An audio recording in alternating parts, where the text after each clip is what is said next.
ప్రాథమిక పాఠశాల విద్యార్థులకు వినూత్నంగా బోధిస్తూ వారి మనసుల్లో చెరగని ముద్ర వేశారు ఓ ఉపాధ్యాయుడు. ఆటపాటలతో పాఠాలు చెబుతూ అందరి మన్ననలు పొందుతున్నారు.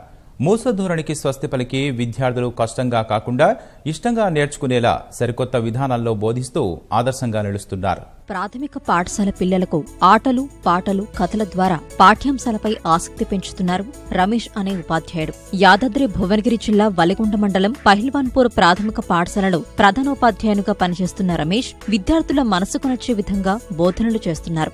కేవలం పాఠశాలకే పరిమితం చేయకుండా యూట్యూబ్ లోనూ వీడియోలను అప్లోడ్ చేసి అందరికీ అందుబాటులో ఉంచుతున్నారు. వినూత్న బోధన ద్వారా ముఖ్యమంత్రి మెప్పు పొందారు. పాటల పాఠాలు అనే పుస్తకం ఆడియో సీడీని రూపొందించారు. విద్యా వ్యవస్థ దిగజారిపోవడానికి కారణాలు అన్వేషిస్తూ రావాల్సిన మార్పులను వివరిస్తూ విద్య వికసించేదెలా అనే పుస్తకాన్ని ఇటీవల ఆవిష్కరించారు. ఈ పుస్తకాన్ని 2015లో ఆంధ్రప్రదేశ్ విద్యాశాఖ పాఠశాలల కోసం తీసుకోవడం రమేష్ ప్రతిభకు నిదర్శనం.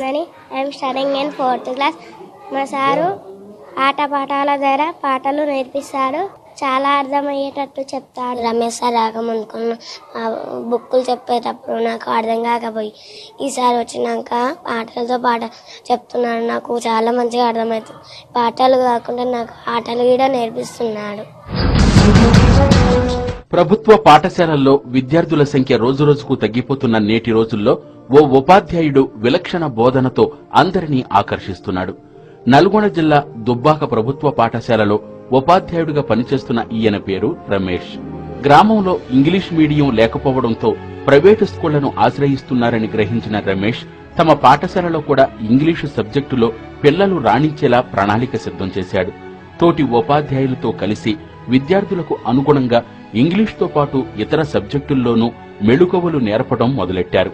పద్యాలు, పాటల రూపంలో బోధిస్తూ స్టూడెంట్స్ ను భావి పౌరులుగా తీర్చిదిద్దుతున్నారు. మంచి విద్య, నాణ్యమైన విద్య అందించగలుగుతాననే నమ్మకంతో మా పిల్లల్ని కూడా నేను చేర్పించగలిగాను. రమేష్ అకుంఠిత దీక్షకు గ్రామస్తుల్లో మార్పు వచ్చింది. తమ పిల్లలను సైతం ఇదే పాఠశాలకు తీసుకువస్తుండటంతో స్థానికులు కూడా వారి పిల్లలను ప్రభుత్వ పాఠశాలల్లో చేర్పించారు. విద్యార్థుల సంఖ్యకు అనుగుణంగా విద్యా వాలంటీర్ను ఏర్పాటు చేసి అందుకయ్యే ఖర్చును రమేష్ భరిస్తున్నాడు. గతంలో పనిచేసిన పాఠశాలలో రమేష్ చేసిన మార్పులు ఎందరికో ఆదర్శమయ్యాయి. ఈయన విద్యాబోధనలతో లక్ష్మీదేవిగూడెం పాఠశాలలో 20 మంది విద్యార్థులు గురుకుల పాఠశాలల్లో ప్రవేశం పొందారు.